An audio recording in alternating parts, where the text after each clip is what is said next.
You replay conversations at night for a reason. Not because you're weak, not because you're dramatic, but because your brain believes something in that moment was left unfinished. A sentence someone said, a facial expression that lasted 2 seconds, a moment where you think you sounded awkward, and somehow your mind keeps returning to it, usually when everything becomes quiet. Silence makes the memory louder. Maybe you replay the way someone looked at you after you spoke. Maybe you rethink a joke nobody else even remembers. Maybe your brain keeps asking, what should I have said instead? Over time, this becomes exhausting because you stop trusting your natural reactions.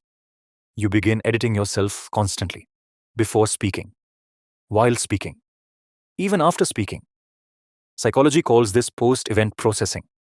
Your brain keeps replaying the moment because it thinks there's still something important to learn from it. The human brain is designed to take social situations seriously.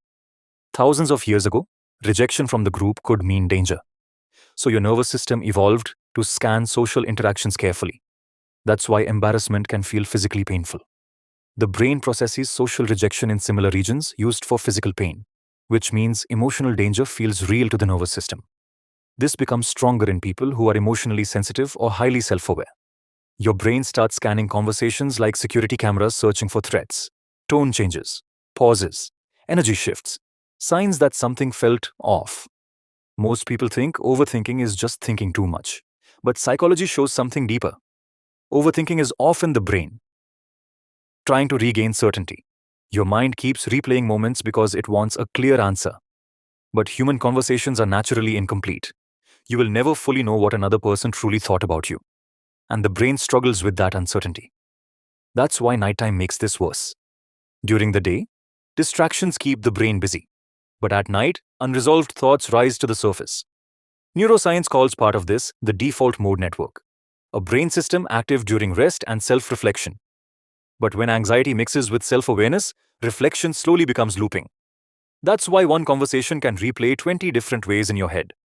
Intelligent or emotionally observant people often experience this more intensely because their brains notice more social detail, small pauses, changes in tone, micro-expressions.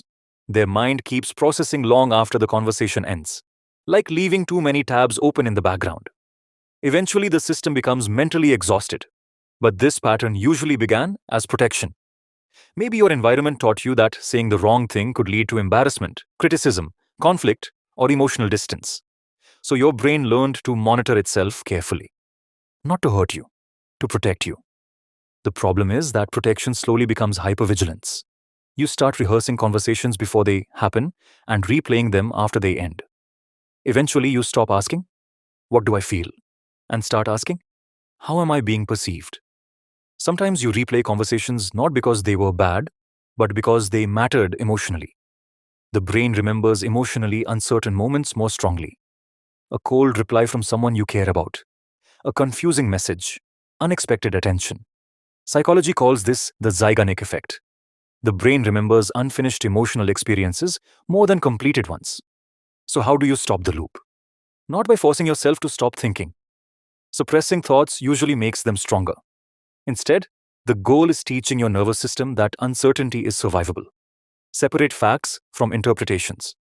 They paused before replying as a fact. They secretly dislike me is an interpretation. That small distinction reduces emotional intensity.